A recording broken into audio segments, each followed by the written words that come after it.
Thank you for tuning into TruPoint's Talking Tech for this month, and happy to introduce and get to spend a few minutes with Elliot Baretz from AppDirect.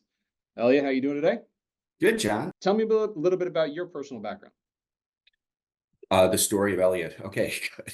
I'll start by just framing what I'm doing today at AppDirect. So today at AppDirect, I'm responsible for the cloud services business, which includes an awful lot, but largely that marketplace, which we stand up to our collective customers so that they can find, buy, and manage SaaS and IaaS subscriptions and software. We do a lot of different things with AppDirect, but I know you guys, or we use you guys mostly as a software as a service marketplace, single location to procure and manage. And I know you manage the software that's in there.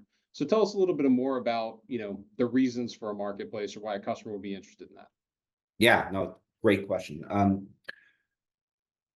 I think I'll start with convenience. This notion that as a technology buyer, I'm able to go to a single pane of glass, look for a technology I'm interested in, be able to see comparatively where that software is versus others from a price point perspective or from a feature set perspective. A lot of it, in that notion of a single pane of glass also translates to things like management, right? As I acquire software, subscription software, a platform, marketplace gives me the opportunity to manage those licenses a little bit better than if I wasn't working within an environment like AppDirect. So I could say, oh, I need this many licenses or this many, and I can make those adjustments and throttle, and that's always important.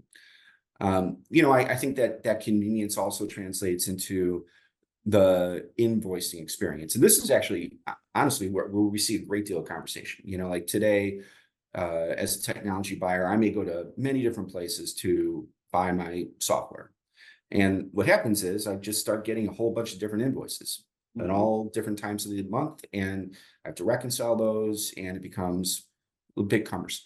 When you work within a marketplace, you're able to consolidate that into a master invoice, and that's beneficial for lots of reasons, right? So I'm able to consolidate my views, parse things out, sometimes assign cost centers if that's appropriate, things like that.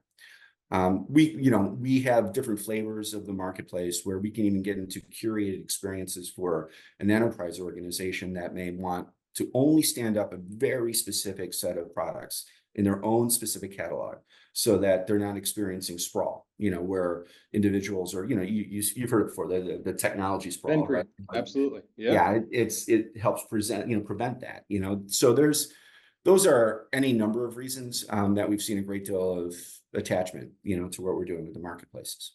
Yeah, a single billing across software platforms is powerful. Yeah.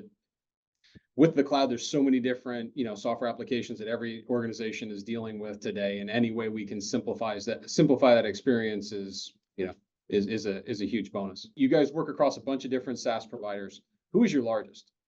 Yeah, and we have hundreds, just like you said, and it won't be a shock, I think, for me to say that our largest is Microsoft. They're the 800-pound gorilla. I think that's the expression. They are the 800-pound gorilla in our world. And we're, Google's really close to that. Google's a big part of that. AWS is growing significantly in what we're doing.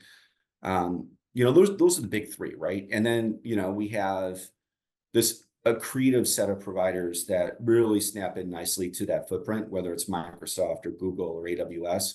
And they seem to be growing very fast within our marketplace. And then, of course, like everybody else, we've got a long tail, but it's hundreds of providers. But, Microsoft is the top provider for us right now. Is that usually, where you see customers first adopting your platform as well? Is Microsoft? Yeah, I think it's the easiest conversation, Sure. that we run into. I think, the reality is so much of the market already has made an investment in Microsoft, that it's not really a question of, is Microsoft the right technology? That's not really the conversation. The conversation is, what's the best way for me to buy and manage Microsoft? And so, if that becomes the conversation, then it's a really nice, elegant conversation for us, because then we're talking about, okay, well, when you work with us, you're going to be able to benefit from the ability to manage these subscriptions within our marketplace or our platform. You're going to be able to go into the marketplace and find those technologies that are accretive or complementary to your Microsoft investment and pull them in and then get invoiced from that one single place. And we're able to bundle in support, which is probably something you're not getting elsewhere. And so, like between all those conversations, we end up being really competitive. Give me a little bit more around the uniqueness around your Microsoft relationship. How do you guys fit into their ecosystem? Yeah. In a couple layers, right? I mean, I think the first real profound layer is in the platform itself, in the sense that everything that you do in the platform that Microsoft experiences integrated and automated directly with Microsoft. So products, Full API integration on the back end. Full API integration. We have teams and teams of people working with teams and teams of their people. And when I say teams, I mean engineering teams that are working with their engineering teams. And we're a managed partner. It's called a control panel managed partner, which, basically it's like the level of strategic investment that we have with Microsoft is within the platform itself to ensure that, we're really surfacing up that best in class. And I think, what I know, and others may know is that, AppDirect has a number of companies throughout the world that license our technology to stand up their own marketplaces. And that's because of things like that kind of relationship with Microsoft, that what we can ensure is state-of-the-art integration with Microsoft. So that to me is a big part of it. And then, I think beyond that, it's that expertise around that level of not just the technology, but also the unique elements of the product and the licensing. And, so you're getting more of a holistic conversation between the solution and the licensing and the deployment, and then the management out of our support team. So all those things are in there. I would argue that between those two things that, and then it's the marketplace, right? Like in all the things I talked about before. So it's not just about Microsoft, but it's snapping it to the value of the platform and the marketplace and being a strong Microsoft partner. Yeah, be able to centralize the billing and all that stuff earlier. Yeah. So Copilot obviously has been, been with the emergence of AI. Copilot has been a topic of conversation here over the last 6 months, a year. What are you seeing as far as actual adoption within Copilot, and where do you see it headed? We're seeing real significant market growth because of those conversations, and adoption is absolutely there. I think that many organizations see the just true inherent value of what Copilot brings to, particularly that 365 collaboration experience, particularly within teams, as an example. So, I mean, it's the real deal. It's only going to get bigger, stronger, faster. So we're very, very bullish about Copilot. Now, what we're telling customers is to take a methodical, intentional approach to Copilot. I'm sure you guys are coaching the same thing, right? Because there are some security concerns there. There are some other concerns that you really need to make sure your organization is set up properly for. Would you agree with that? Yeah. No. Let me build on that for a minute. So, what we present as an option are a series of workshops that a customer can take advantage of along with, our partnership.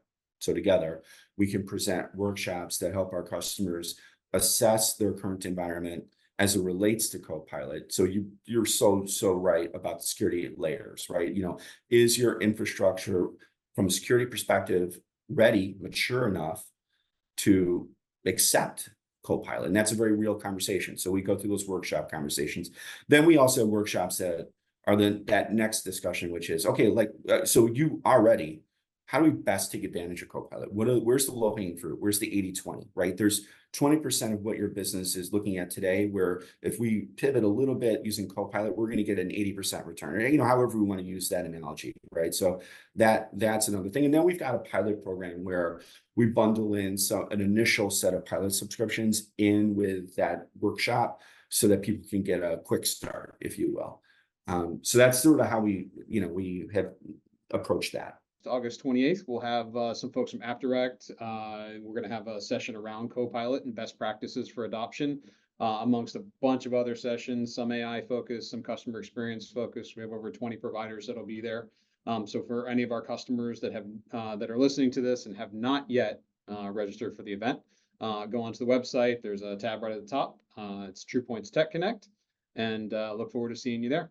Otherwise, thank you for tuning in. Again, like and share, and we'll talk to you next time. Thank you, Elliot. Thank you.